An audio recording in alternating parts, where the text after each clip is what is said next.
Chapter 1. The Siege of Dorndorf. The walls of Dorndorf bled. Crimson ran down the stone like sweat from a fevered brow, seeping between the battered masonry where skull-marked axes had lodged deep. The once proud fortress town, perched on a crag above the northern Rig tributary, was now a cauldron of smoke, fear, and unrelenting war cries.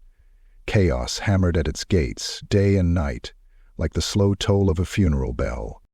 The banners of the empire hung in tatters, slashed by blades and blackened by fire. What was once the proud eagle of Rakeland now resembled a dying carrion bird, wings clipped by madness. General Elias Varn stood on the outer parapet, his left hand bound in a blood-crusted bandage, the other clenching a rust-smeared telescope. His once golden cuirass had dulled beneath layers of gore and ash. Behind his weary eyes danced the memory of cleaner battlefields, of order and honor. But not here, not in Dorndorf. Below, the horde seethed like a living wound. The barbarians of the blood god chanted as they encircled the town in uneven waves. Huge warriors clad in brass and iron, their flesh daubed with dried blood and their armor forged in shapes no sane blacksmith would dare create.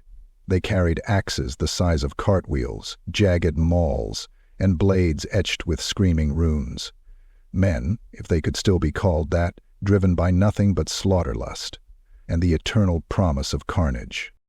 And they were led by a brute, a towering figure clad in demon-forged armor, his helm crowned with fanged horns that curled like a beast's. He was called Hrugar the Goreborn, and every step he took left a smoking print on the earth. It was said his axe, Spine-Cleaver, had drunk the souls of 5 Reiksguard in a single blow. Varn spat blood over the side of the wall and turned to his second. "How many are left?" 200, said Captain Dieck, face drawn and pale. "Mostly conscripts and wounded. No more powder for the cannons. And," he hesitated, "the south gate is compromised." Varn didn't answer. His silence was heavier than a command. In the town square below, Father Merrick, the lector-priest of Sigmar, stood before the cracked statue of the God-King. Rain mixed with ash trickled down his bald pate as he raised his warhammer in supplication. His sermons, once bold and roaring, now rasped with desperation. "O Sigmar, son of the heavens, hear our cries in this darkest hour." Mereg's voice echoed through empty alleys and corpse-choked streets. "Grant us your light, your wrath, your fire. Send angels, saints, something." Nothing. Only wind. Only thunder. And the distant laughter of the damned. A shriek split the air. A scout on the western tower screamed as a massive iron bolt punched through his chest, slamming him against the far wall like a doll. His body dangled, twitching, before slumping bonelessly into the mud below. A roar followed, hundreds of howls and bellows as the horde surged again. Battering rams, crudely lashed together with bones and sinew, rolled toward the gates. Flaming javelins arced overhead. A woman screamed as one embedded in her roof, setting it ablaze. Men with pikes rushed forward to form ranks, but they were too few, too tired, too broken. And then they came. The berserkers. Howling naked, but for ritual scarring and splashes of dried gore, they leapt onto the walls with grappling hooks and climbing claws. One of them lunged at Captain Dirk. Varn watched as his second tried to parry but was too slow. The axe sheared half his face clean off, spraying blood over the battlements. Varn roared and swung his longsword with practiced fury, cleaving the berserker's throat so deep his head lolled sideways, barely attached. Another came, and another. Varn fought like a man possessed, but the line was crumbling. For every one he felled, 2 more replaced them. A group of pikemen collapsed, screaming, as a chaos hound, half flesh and half fire, vaulted over the parapet, tearing through armor and limb alike. Its jaws clamped down on a soldier's neck, crushing his spine with a wet crack. By dusk the gates were burning, and the wounded were lined in the temple, gasping prayers with every breath. Father Merrick stood before the altar, blood dripping from a cut on his brow. His voice quavered. He does not answer. A young acolyte sobbed beside him. "Maybe Sigmar's testing us." Merrick turned slowly, eyes hollow. "Then we are failing." Outside, the sky split, not with divine light, but with a strange violet streak, a silent ripple across the clouds. No thunder, no lightning, just a whisper like breath on the back of the neck. Vern, watching from the parapet, shivered for the first time that week. Chapter 2. Hollow Prayers. The days blurred together in blood and ash, like ink spilled across the parchment of Dorndorf's final chapter. The sky remained mute, heavy with storm clouds, but refusing to weep. The bells of the temple rang on the hour, tolling with dead hope, each chime more a dirge than a call to faith. The surviving townsfolk filled the chapel to bursting, farmers, soldiers, bakers, beggars, even the brothel girls with blackened hands from carrying the wounded. And still Sigmar did not answer. In the flickering candlelight of the Temple of the Heldenhammer, Father Merrick knelt at the altar, his once pristine robes now tattered and soaked in sweat and blood. His back was striped raw from self-flagellation, welts oozing beneath the fabric as he struck himself again and again with the knotted scourge. "O Father," he gasped, "O great hammer of the empire, deliver us from the devourers, from the corrupted, from the ruinous powers." His voice cracked. Around him others chanted too, some in whispers, some screaming, some singing old hymns with cracked voices. Many had taken to fasting, others to worse. A young mother stood in the back, her face hollow, offering her infant toward the altar. "Take him," she screamed. "Take him and save us." No miracle came. The baby cried. She fell to her knees and wept. Merrick's knuckles whitened on the altar stone. He whispered to the statue of Sigmar looming above, its eyes chipped, its hammer blackened by soot. "We have served, we have bled. Why do you not come?" The only answer was the wind. And then the dreams began. That night, sleep came to Merrick like a tomb's ceiling shut. In the stillness of the chapel's undercroft he lay atop stone, wrapped in prayer cloths, breathing shallowly through incense fumes. He fell through a sky of broken geometry, shapes that shouldn't exist, colors that shifted when stared at directly. He heard laughter, but not mocking. It was curious, watching, waiting. He landed, hard, on a plain of glass and bone, lit by moons that moved backward, and before him stood a horned figure, robed in darkness not of void, but contradiction. A figure who seemed to exist and not exist at once. Its horns curled in spirals that hurt the eye. Its armor was etched with symbols that turned inside out when observed, the air around it cracking like glass under pressure. It bore no sigil of flame, rot, or seduction. No mark of Korn, Nurgle, Tzeentch, or Slaanesh, and yet it was chaos. It pulsed with the raw stuff of unmaking, and yet did not belong to the others. It stepped forward, its voice came from within Merrick's skull. "You cry for a God who does not care. You beg a hammer when only the knife will cut. You are heard, but not by him." Merrick wanted to run, but his legs rooted to the bone glass beneath him. The figure raised one hand. Its fingers were both many and none, and pointed to the temple, where he saw his own body writhing in prayer. "You will be given the means to fight. Not for glory, not for salvation, for balance, for retribution." He choked. "Who are you?" The figure tilted its head. Its mouth, if it had one, did not smile. "I am the God of ends, the oath unmade, the betrayer's knife." And then a snap of violet-black light cracked across the vision. The world screamed. Merrick awoke, gasping, blood running from his eyes. His robes were torn, symbols had been scratched into the altar, though no blade had touched it, shapes that defied interpretation, that twisted and slithered in his vision, even as he tried to look away. Outside, the people screamed. He staggered out of the temple just in time to see the sky rupture. A jagged wound tore through the clouds above Dorndorf, a rift of unnatural color, swirling in violet and black, flaring with lightning that split in crooked reverse angles. It made no sound. Time itself hiccuped, the ravens froze mid-slight, the flames flickered backward, and every prayer died in the throat of the devout. Merrick fell to his knees as a sudden pressure weighed on every soul in the city.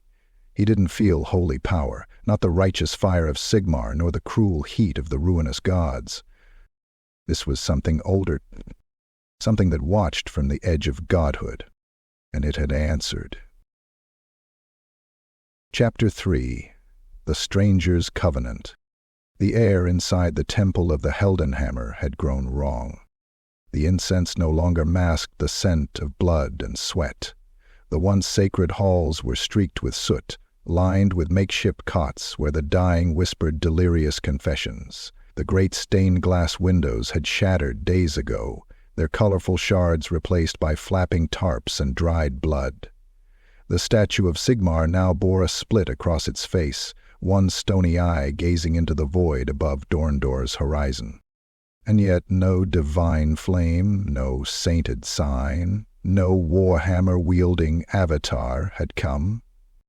Father Merrick sat hunched on the altar steps, spine bent like a crooked nail, whispering litanies into his torn prayer book. His voice was hoarse from hours, days of prayer. His fingers bled from clutching the book so tightly. His faith, always unshakable, was now splintered, an ancient tree clinging to a cliff's edge. Outside, the screams of the dying flared again. Another breach, another wave, another family fed to the horde. His shoulders trembled. "They cry to you, Sigmar," he muttered. "They beg, they bleed, I bleed, and you do nothing." The candles flickered violently, not from wind, from presence. The shadows in the chapel shifted, not merely stretched, but bent, forming angles that refused the natural order of space. A silence thickened, deeper than absence, as if the chapel was now beneath the earth, or inside a sealed vault within time itself. Then the voice came. "I am not he whom you call upon." It came from nowhere, from everywhere. It was neither male nor female. It was truth, delivered like a blade sliding beneath the skin. Merrick rose unsteadily, heart thudding, eyes wide. What are you?" A final answer, a correction to imbalance, a fire to purge the rot, without name, without master.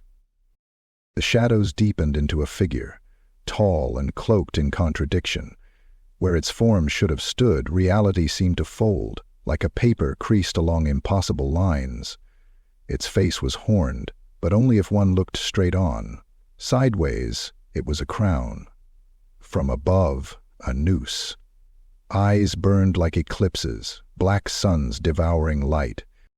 Merrick fell to his knees. "You called for salvation.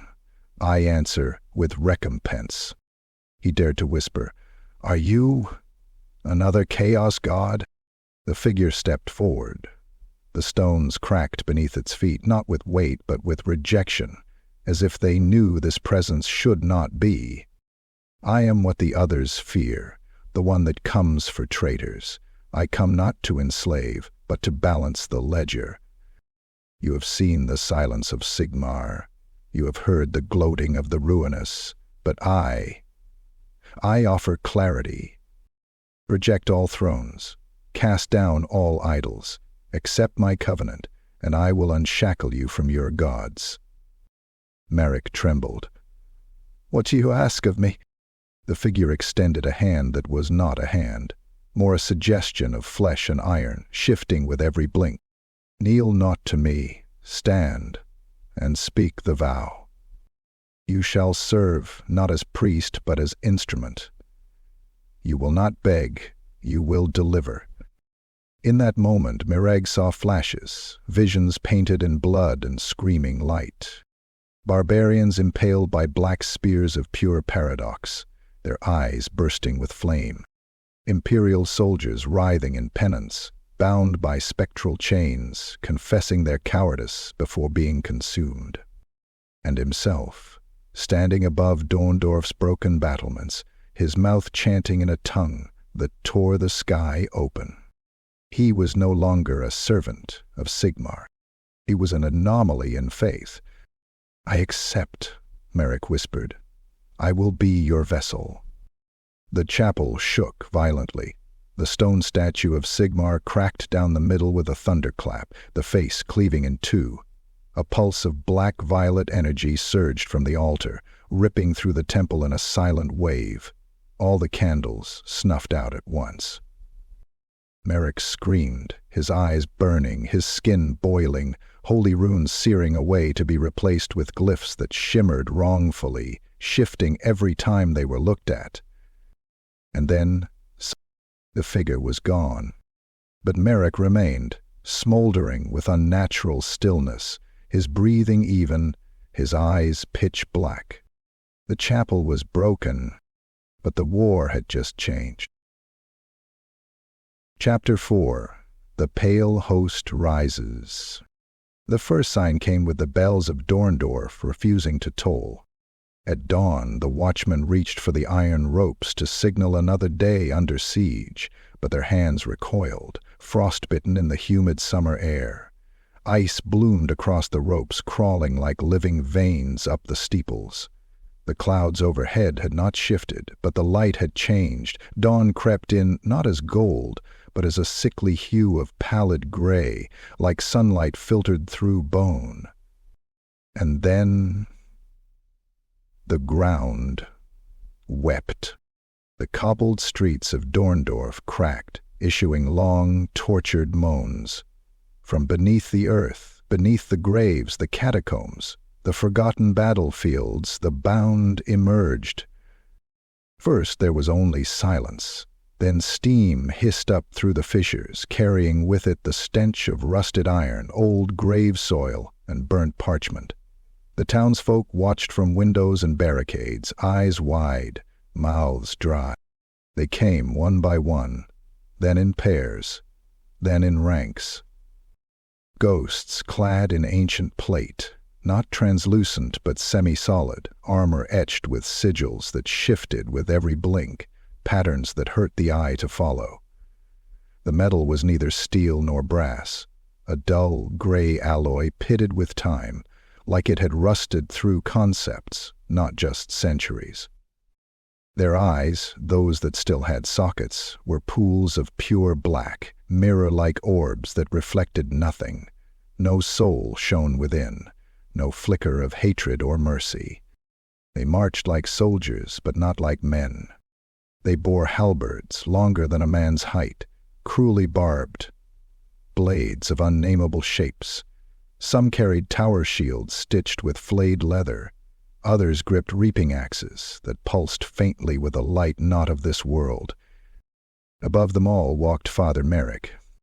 No longer hunched or trembling, he strode from the chapel barefoot, robes scorched and marked with fresh glyphs that floated an inch from his skin, symbols that twisted in ways geometry should not allow. His face was clean of blood, but lined with the cracks of a man reforged in something older than fire. "The bound," he spoke, voice both a whisper and a command. "Awakened by pact. Oath sworn to the stranger." The town's defenders, what few remained, stood paralyzed. General Varn, gaunt and bloodied, stumbled toward the chapel gate. "What are they?" "Not salvation," Merrick answered, "but balance." No horn sounded, no rallying cry was raised, and yet the bound moved, silent as snowfall, swift as judgment. They advanced on the western gate, where Chaos warriors already gathered for another push. A warband of cornate beasts, muscled, screaming, red-fanged, charged with bloodlust howls, their axes high. They never made it. The first-bound phalanx raised their halberds in unison, tips shimmering with a light that flickered like dying stars. The spears struck not just through flesh, but through bone, armor, and soul. One Chaos marauder imploded, his armor collapsing into ash. Another screamed as his skin peeled backwards from his frame, revealing his guilt, his cowardice, his crimes carved in light upon his bones before shattering to dust. A berserker leapt high, roaring Khorne's name, only to be met mid-air by a bound knight who moved faster than mortal eyes could track. His gauntlets split the man's chest open, fingers like scythes. Blood sprayed across the stones, but never touched the bound. More surged forward. The bound adapted. One raised his shield. A sigil on it turned inside out, and from its surface erupted chains of ethereal steel, hooking and dragging 4 barbarians from their feet. The chains hissed as they touched chaos-tainted flesh, burning like judgment incarnate. The bound knight pulled, and the 4 were drawn into the shield itself, gone without a trace. Panic overtook the horde. They had fought Rake's guard. They had slain witch hunters. They had torn through priests and cannons. But they had never faced an army that did not breathe, that did not scream, that did not bleed. The Chaos champion, a brute with a maul carved from a demon's skull, charged forward, bellowing. His weapon shattered a bound warrior's helm, cracking the ghostly knight's skull wide open, only for the bound to turn, half his head missing, and drive a sword into the champion's chest, twisting, as his own head began to regenerate backward, wrong-jointed and perfect.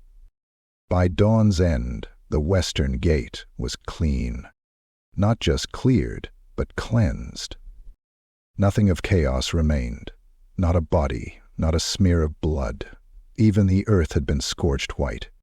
Father Merritt stood before the stunned defenders of Dorndorf. Behind him, the bound stood in unnatural stillness, unmoving statues of judgment. "We are not saved," he told them. "We are balanced. The debt is not paid. It has only begun." No one cheered. Only the wind moved. And somewhere, unseen, a distant laugh, cold, bitter, and satisfied, echoed through the cracks of reality. Chapter 5. The Price of Contradiction. Dorndorf stood. Somehow, its gates remained closed. Its people breathed. The banners of the blood god no longer flapped on the hills beyond the walls, but no one celebrated. Victory had not come with trumpet or triumph. It had come with shivering silence, ushered by the slow march of spectral feet and words that never quite made sense. The bound now occupied the streets like statues, never resting, never speaking, but always watching. Their presence was a weight on every breath, their weapons always just slightly visible through doors, under arches, atop roofs. Judgment with no warning. And then the cleansings began. Day 1, the first reversal. In the temple square, Father Gerwin, an old Sigmarite who had stood beside Merrick for decades, was dragged from the altar by 2 bound warriors. He screamed blasphemy. He called on the Emperor. He raised his hammer. They took it from him without touching it. The weapon shivered and shattered, not exploded, not broken, but undone. Every nail, every symbol, every strip of binding leather peeled away mid-air, leaving only the idea of a hammer, suspended briefly, before vanishing in a breath. "Your god is mute," one bound finally spoke. Its voice was metallic, grinding, layered with echoes in forgotten tongues. "You follow chains and call it truth." And then, with a single gesture, Father Gerwin's chest peeled open like parchment. No blade, no spell, His skin opened in a perfect line, revealing scrolls made of flesh, tightly packed inside his ribcage, scrolls inked with every sin he denied. He screamed as they were pulled from him, one by one, until only silence remained. The townsfolk stared. Some vomited, others wept. Merrick only watched. Day 3. The Inversion of Faith. The bound began marking homes, with sigils that glowed violet by night and bled ink by day. The homes of priests, nobles, city guards, marked for reordering. Their inhabitants were seized and forced to kneel in the square while a new kind of sermon rang through Dorndorf. It wasn't Merrick's voice. It came from nowhere, a disembodied chorus preaching paradoxical doctrine. Reject all gods and be freed. Obey the word of unbelief. Lies are sacred, truth is tyranny, balance is born from contradiction. Some resisted. Some cried out for Sigmar, for more, for Shalia. Those who did were taken into the fog that now clung to the northern alleys. None returned. Yet others, those marked heretics, former thieves, cultists, dissidents, were lifted. One man, a known follower of Tzeentch, once beaten half dead by the witch hunters, was carried by the bound to the old watchtower. His eyes were burned clean, his mouth sewn shut, and upon his chest was branded. He did not resist. He did not scream. He simply stared at the sky and wept, tears of black ink. Day 6. The Mirror Trials. The central square was transformed. Where once the town had hosted festivals and sermons, now stood a mirror, 12 feet tall, frame forged from the melted remnants of the old temple's altar. The Mirror of Contradiction, the bound called it. One by one citizens were brought before it. Those who were sure of their innocence, who held their faith tight, looked into the mirror and saw monsters. One woman, a healer who had tended the sick for 20 years, screamed as her reflection laughed at her, its hands drenched in blood, stitching curses into children. She fell to her knees, vomiting black bile as the mirror whispered her secret, a poisoning from a decade ago. A rival midwife. Forgotten by all but the bound. The mirror does not lie, but it twists.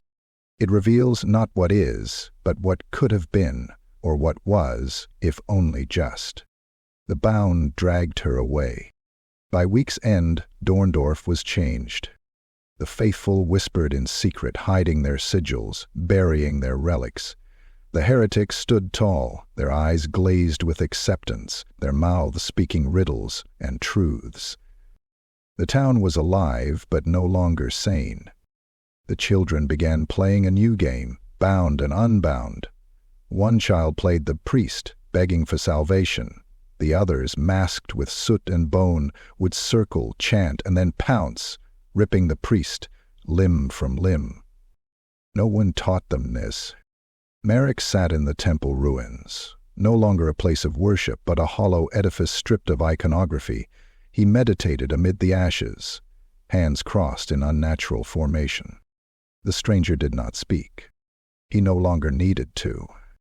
Dorndorf was reordered. The gods were gone. Only balance through contradiction remained. Chapter 6. The Ledger of Souls. They thought the siege was the crucible. They were wrong. The real price came after. The bound no longer marched. They waited. Watched. Still as gravestones, always near, but never interfering. And yet, their presence chilled the marrow of the town. Because now, a debt had come due. The first signs were subtle. A woman went to sleep beside her husband and woke beside an empty pillow soaked in salt water. A boy vanished mid-laugh, his skipping rope dropping to the stone street, still spinning. A baker entered his oven room and never came out, though the fire burned white for days, and a smell not of bread filled the square. People whispered of disease, of witches, of the stranger. But Father Merrick knew. he had been told. The whisper in the fog. He stood in the ruins of the old watchtower, now a sanctum scorched clean of old banners and faith. The bound knelt in a ring around him, their eyes blacker than cinders, their armor humming with quiet resonance. And from the rift in the sky, that crooked tear of violet and void still lingering above Dorndorf like an open wound, came the voice. It did not thunder. It whispered, inside Merrick's lungs, behind his teeth, curling in the folds of his brain like a parasite made of prophecy. For every act of protection, one soul. For every blade parried, every flame quenched, every chaos-born act undone, one must pay. This is the balance. This is the reckoning. This is the oath you made. Merrick, hollow-eyed and sleepless, did not scream. He merely nodded as blood ran from one ear in a slow, steady trickle. The ledger of souls had opened. The tithe begins. It started at midnight. Bound scribes emerged from the fog, creatures of tattered parchment and warped metal, with ink bleeding from their joints and quills for fingers. They moved from house to house, writing names onto the walls in script that smoked and hissed. Each name glowed for 1 hour. And then the person was gone. The deaths were never the same. One woman melted into glass, screaming as her reflection scattered into shards. A boy exploded into 1,000 flies, each carrying a memory fragment, flashing before strangers' eyes before dying. An old man, long comatose, sat bolt upright, laughed with 3 voices, and was swallowed by his own shadow. Some begged, some fled, all were taken.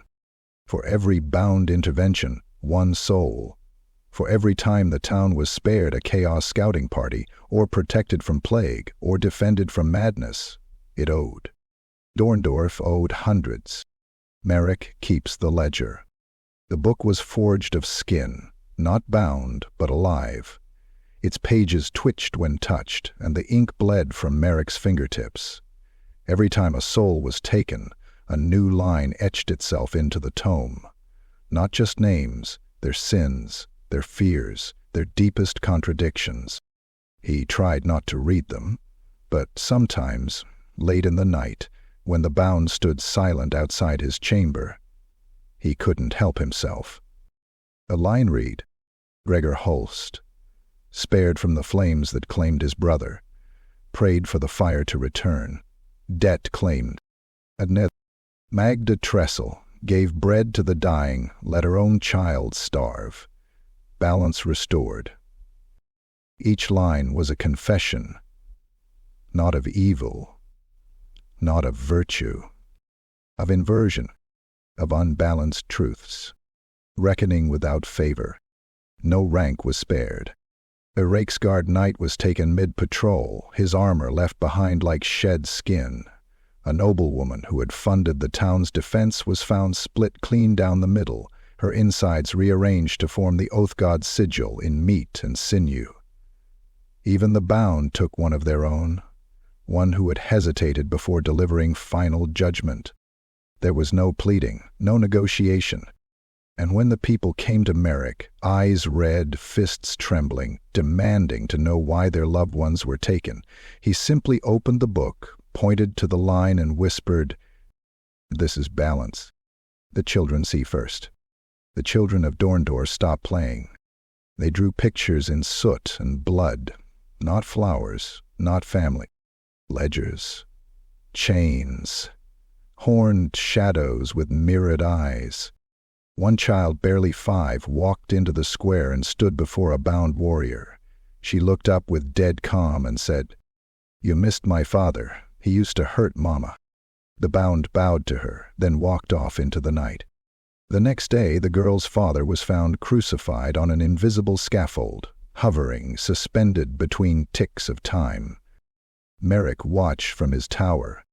He did not flinch. The final toll of the week. As the 7th day ended, the rift above the town shimmered. A voice echoed again, this time heard by all. Flesh for peace, one for one. This is the pact. This is the order.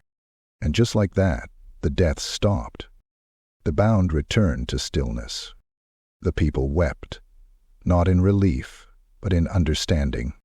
Dorndorf had not been saved. It had been balanced. Chapter 7.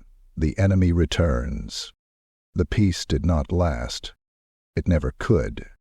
3 weeks after the ledger closed, they returned, but this time not alone. The red tide that had once battered Dorndorf's gates had become a maelstrom of nightmare. Where once there had been axes and bloodlust, now there came sorcery and mutation. Warp flame danced beside butcher's blades. The brass of Korn's armor gleamed beside the ever-changing symbols of Tzinch. The horizon cracked.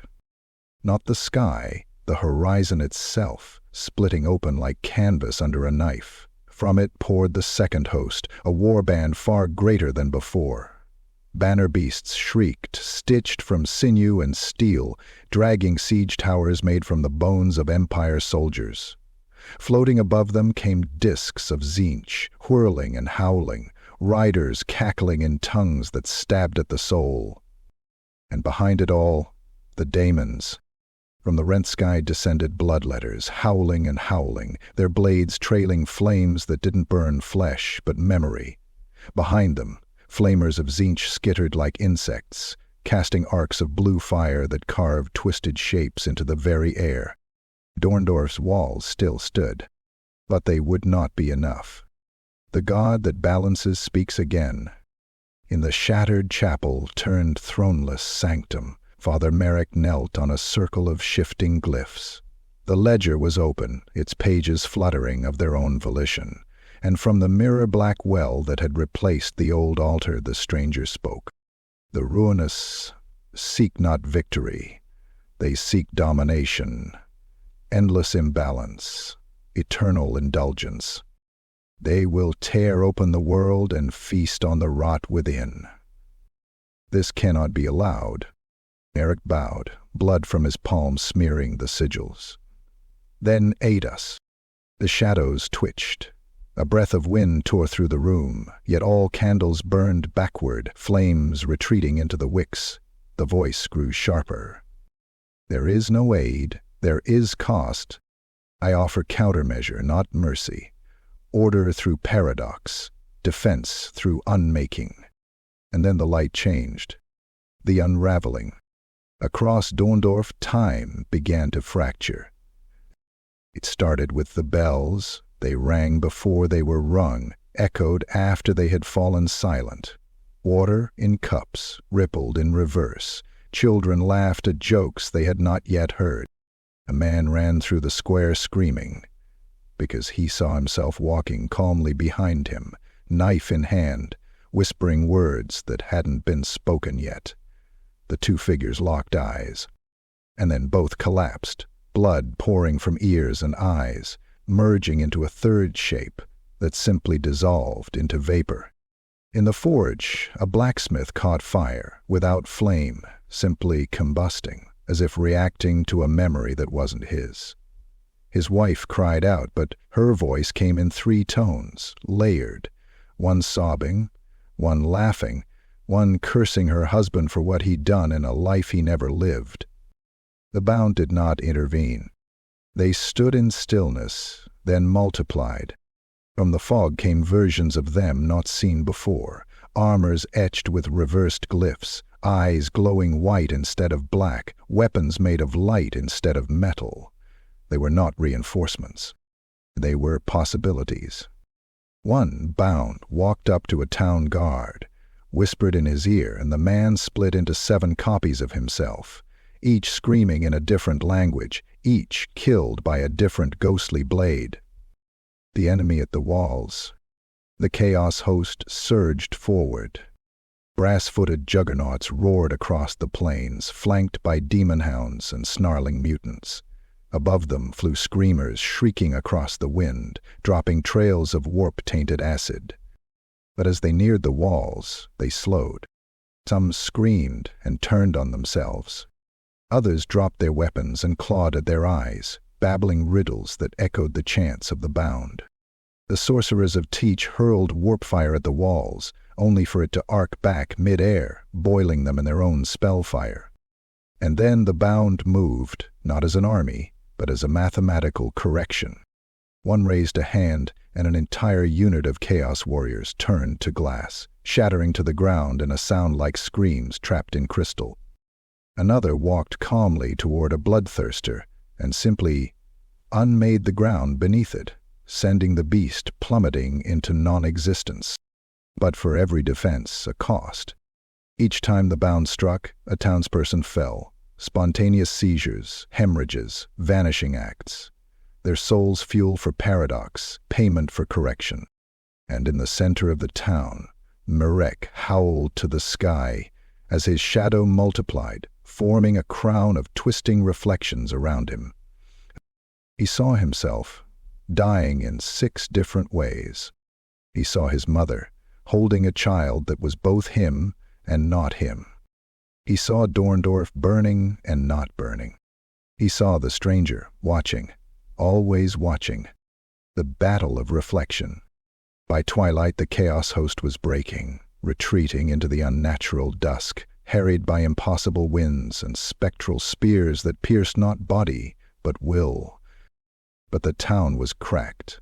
The people were changed. Some whispered truths they could not possibly know. Others refused to speak, staring at mirrors as if watching someone else live their life. One man laughed himself into nothingness. And over it all, Marek stood in his sanctum, arms outstretched, blood pouring from every pore. We are not saved. We are not damned. We are accounted for. Chapter 8. The Fracture Within.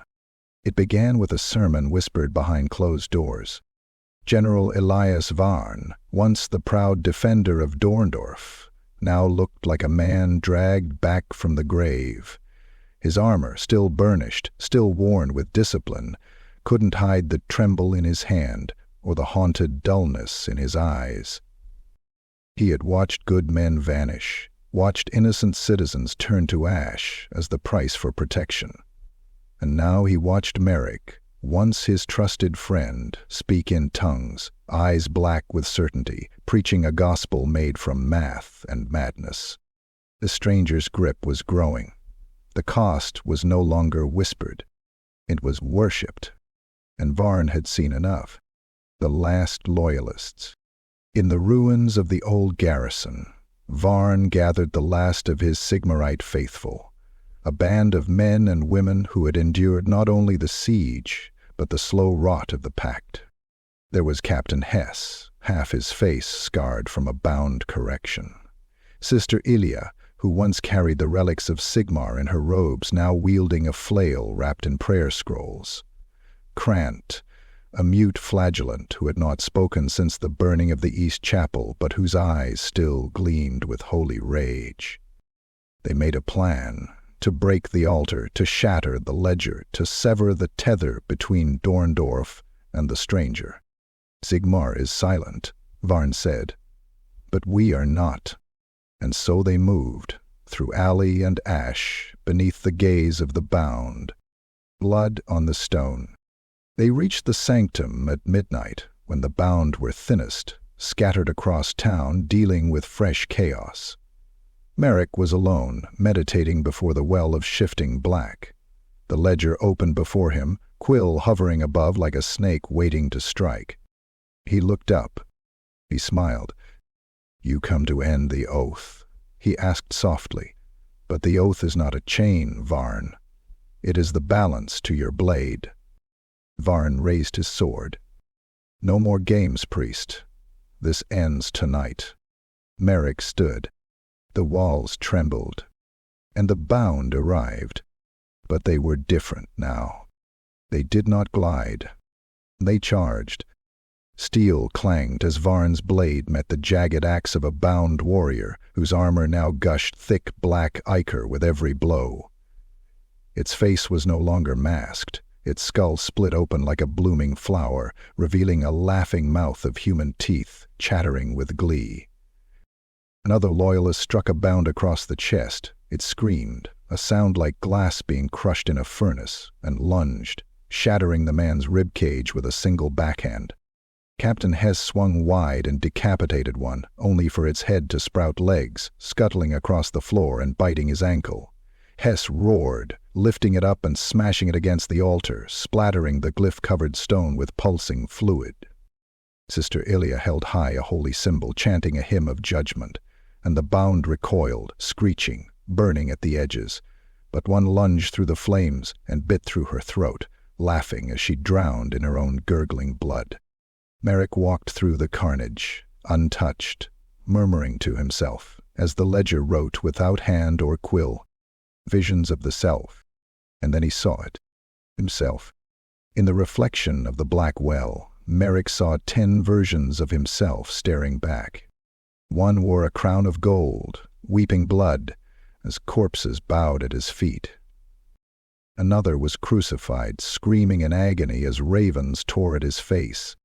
A third wore the skin of the stranger as a mask, chanting in a tongue that shredded his tongue. One sat on the throne of Sigmar, surrounded by ash angels, whispering blasphemies with a voice that echoed into the past. Another was a child, broken and shaking, holding a rosary made of teeth. He blinked, and they overlapped, merged, tore themselves apart. He fell to his knees, clutching his head. "Which one am I?" The stranger's voice returned. "You are the potential, the paradox, the priest and the traitor, the vessel and the dam. You are all and none. You chose me. I complete you." Merrick screamed. The shattering. General Varn reached the ledger. He raised his blade. Merrick, blinded by vision, didn't stop him. The sword sank deep into the living tome, slicing pages, splashing black-red ichor across the room. The world screamed. Every bound warrior froze, then twitched violently, heads jerking at impossible angles, armor splitting open as hands and faces pushed from within. Dozens of voices shrieked, laughing, crying, screaming for forgiveness. And then they exploded, one by one, in clouds of flesh and phantom. Merrick collapsed. The black well pulsed. The rift in the sky shrieked. Lightning that bent sideways tore across the heavens. Varn dropped to one knee, blood pouring from his ears. "It's done," he whispered. But it wasn't. Merrick rose. His eyes burned with silver fire, his veins glowing with ink. The wound in the ledger sealed itself, the pages writhing and writing faster than ever before. "You didn't end the oath," Merrick said. "You just made the next payment." Behind him, new bound rose, not spectral, not silent, but laughing, with mouths full of nails and crowns of broken promises. And they were hungry. Chapter 9. The Last Bargain. Dorndorf burned. Not in the way of a battlefield, no. Not merely by fire. It burned in reverse, flames rising into the sky and unburning buildings, only to ignite them again seconds later. Streets melted into tar and memory. Doors led into fractured timelines, spitting out echoes of people already dead. Screams came from above, below, and from mouths that had no throats. The rift in the sky yawned wide, no longer a wound, but a mouth. And from it the final chaos host descended. Not human, not beast. Warp-tainted daemons with wings made of scriptures, their bones etched with Tsinchian riddles, their tongues whips of flame, descended in screeching spirals. Blood letters ran on walls, slick with ash, carving through the town's final defenders. Brass-armored juggernauts tore through entire squares, their hooves pounding like thunder through viscera. Amid it all, General Varn was dead, his body folded into a geometric cube and impaled on his own sword, a punishment of symmetry. Loyalists flayed and suspended mid-air, bleeding ink instead of blood, their screams warped into sermons that the daemons mocked. The town's screams had become background noise. And through this inferno walked Merrick, no longer stumbling, no longer praying. He strode barefoot, his robes shredded into tendrils, glyphs dancing across his skin like crawling insects. His eyes glowed not with color, but with absence, voids that consumed light. The ledger of souls hovered before him, suspended in chains of paradox, twisting, folding, written in languages that had no alphabet. The stranger spoke within him, not with voice, but through bone. You have been judge, you have been priest, now be instrument. You have paid the cost, now become the balancer. Merrick stepped into the temple's hollow, the altar now a pulsing eye of violet fire. He kneeled. I give you the final price, he whispered. My soul, my truth, my identity. Take it, bind me, let me be your end. The altar cracked. The rift screamed. The paradox incarnate. Merrick's body lifted from the ground, bones snapping, rearranging, his limbs becoming both more and less. Eyes opened across his chest, his spine twisted into a crown, and his shadow multiplied, circling him like wolves. The bound collapsed, every last one screaming in ecstasy and agony. And then they rose again, but no longer as knights. Now they were refractions. One was a hurricane of blades, a swirling mass of screaming paradox. Another was a headless judge, scales weeping fire, whose every footstep erased part of the world. A third was a serpent made of paper, pages fluttering with every soul it consumed. They no longer defended. They unwrote. A juggernaut charged, only to pass through one of the new bound, erupting into a swarm of fetuses, each one crying out the name of someone who had died that week. The flamers of Tzeentch turned their gouts on the paradox incarnate. But the fire bent backward, consuming their thoughts before it ever reached his skin. They howled as their bodies collapsed, their minds burning first, their flesh catching up only seconds later.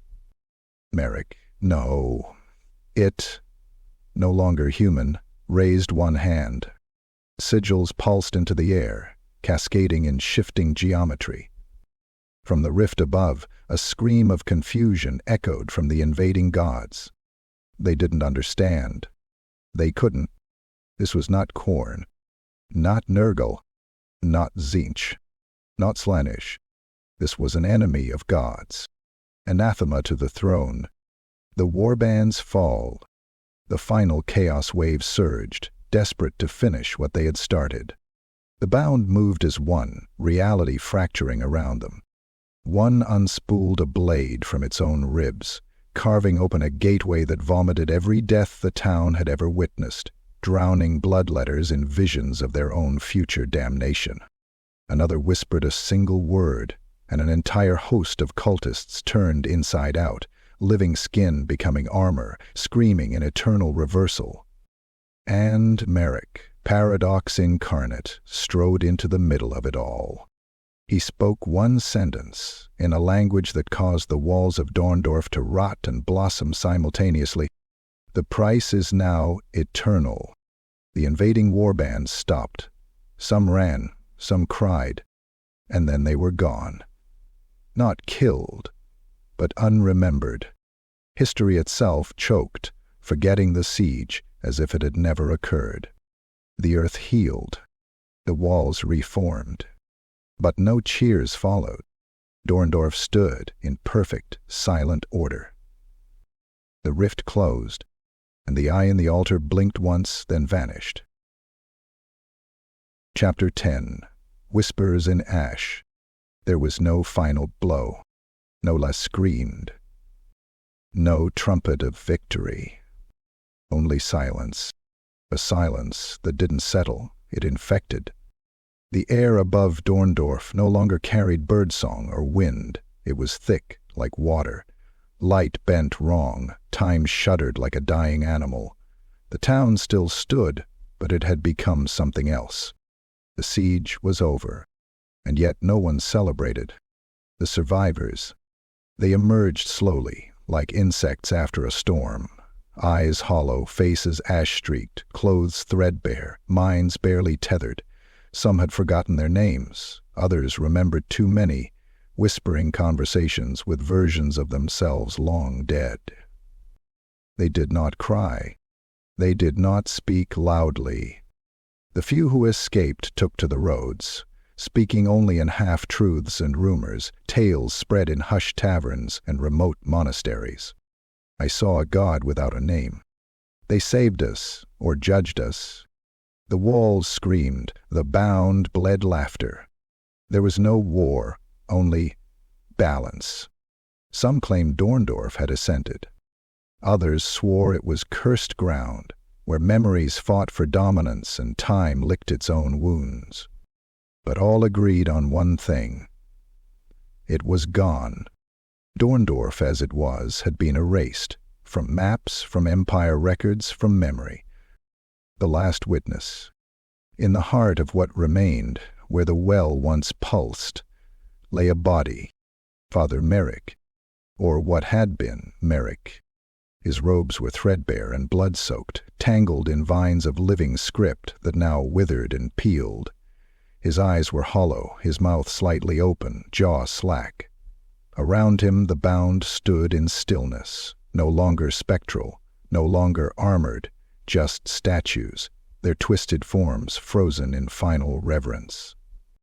His hands clutched the ledger of souls, now closed, sealed with a chain of paradox that no living key could break. And as the last breath wheezed from his lips, one word escaped, soft and terrible. Malal. The name unraveled the wind, made the stones flinch, and left behind a burnt echo that pulsed outward into the world. And then he died, not with fire, not with thunder, but with stillness. Aftermath. In the centuries to come, no grass grew on Dorndorf's soil. Pilgrims who sought it vanished. Clerics who spoke the name Merrick felt something cold behind them, just outside their vision. Witch hunters who investigated the miracle were found folded into their own shadows, mouths sewn with black thread. Yet across the empire whispers endured, passed by madmen and prophets, in smoke-filled inns and corrupted libraries. There is a God who accepts no followers. A God who punishes betrayal with betrayal. The God who is chaos's curse. And those who dare speak the name, they whisper it as if swallowing poison. Malal.